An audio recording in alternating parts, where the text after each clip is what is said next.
Hey there. You okay? Need a hand with that? I could really use some help, thank you. You think life's unfair? Wait till you watch a man save the very person who's about to destroy his future, and still smile while doing it. The rain was unforgiving that night, cold, slicing, merciless. It fell hard enough to drown streetlights, turning the world into a blur of silver tears. On the side of a desolate highway, a black pickup truck rolled to a stop, its engine coughing like an exhausted soul. Behind the wheel sat Marcus Bell, a poor single father with hands built from labor and a heart built from loss. Up ahead, through the storm's veil, a luxury sedan stood, motionless hazard lights blinking weakly, like a cry for help no one wanted to answer. Cars whizzed past, drivers pretending not to see. But Marcus saw. He always saw. He pulled over, wiping the fog from his windshield. The figure inside the broken car, a woman in her 40s. Soaked and shivering, looked lost, her phone useless in her trembling hand. Marcus stepped out into the rain, boots sinking into the mud. "Ma'am, you all right?" he asked gently. She hesitated, gripping her purse tighter. He was tall, broad-shouldered, with tired eyes and a torn jacket that had seen too many winters. He didn't look like a hero, he looked like someone life had forgotten, but there was something steady in his voice, something calm that cut through the thunder. She unlocked the door just enough to whisper, "The car won't start." He nodded. "Pop the hood. I'll take a look." As rain poured harder, Marcus leaned over the steaming engine, his fingers working without hesitation. The woman watched, noticing the deep scars on his forearms, the oil-stained nails, the faint tattoo of a soldier's emblem fading with time. When he finally closed the hood, her car roared back to life.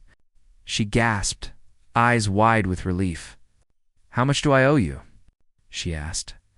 Marcus shook his head.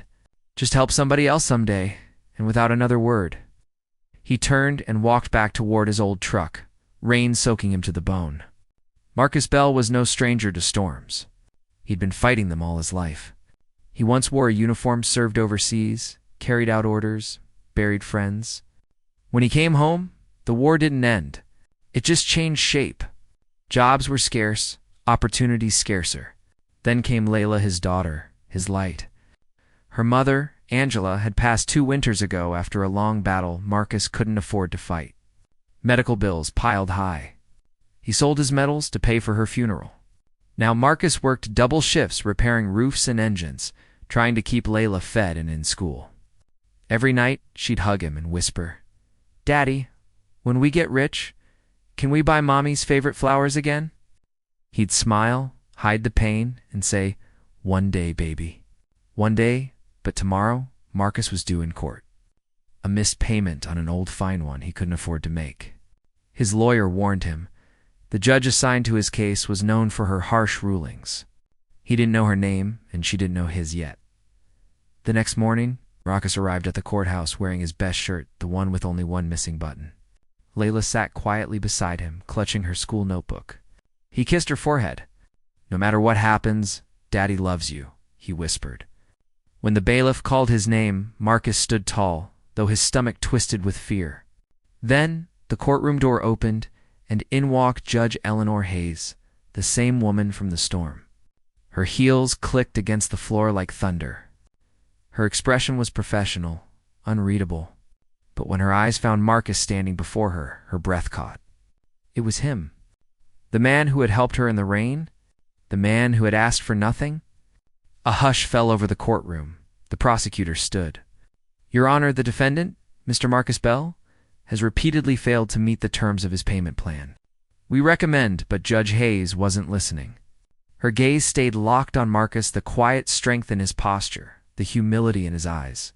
She finally spoke. "Mr. Bell, do you wish to explain why these payments were missed?"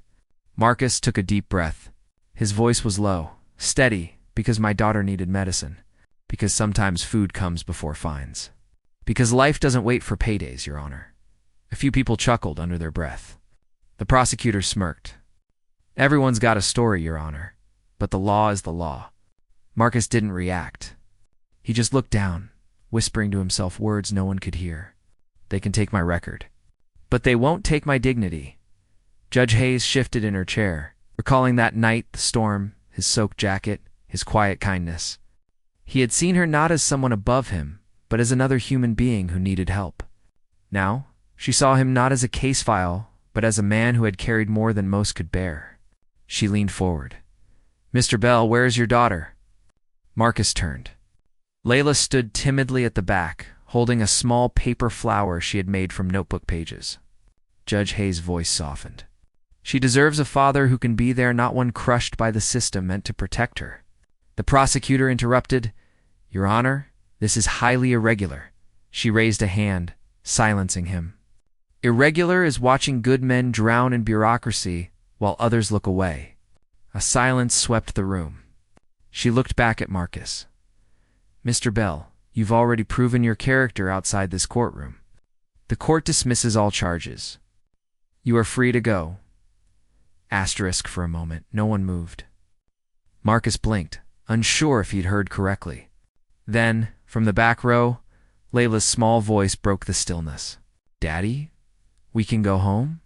Marcus knelt, tears mixing with a trembling smile. "Yeah, baby, we can go home."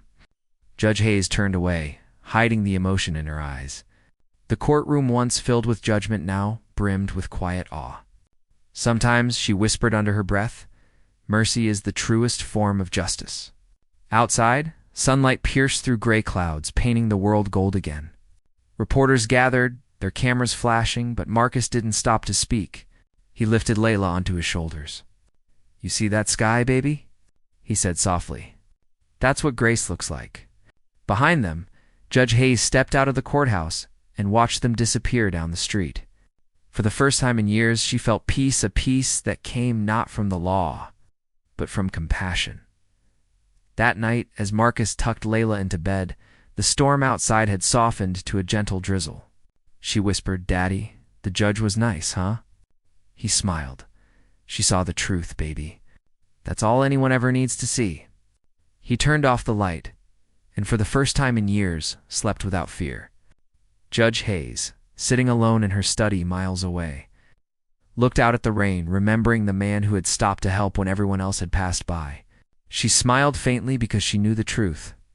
Sometimes, God sends angels wearing muddy boots. Kindness costs nothing, but it can rewrite destinies. Marcus didn't help that woman for reward, recognition, or mercy. He helped because that's who he was, and in a world quick to judge. His simple act of humanity reminded us all, you never know who's watching when you choose to do what's right. If this story moved you, tell us where you're watching from. And remember, heroes don't always wear uniforms. Sometimes they wear old jackets and carry hearts that never stop giving. Subscribe for more stories that honor silent heroes, because real goodness still exists.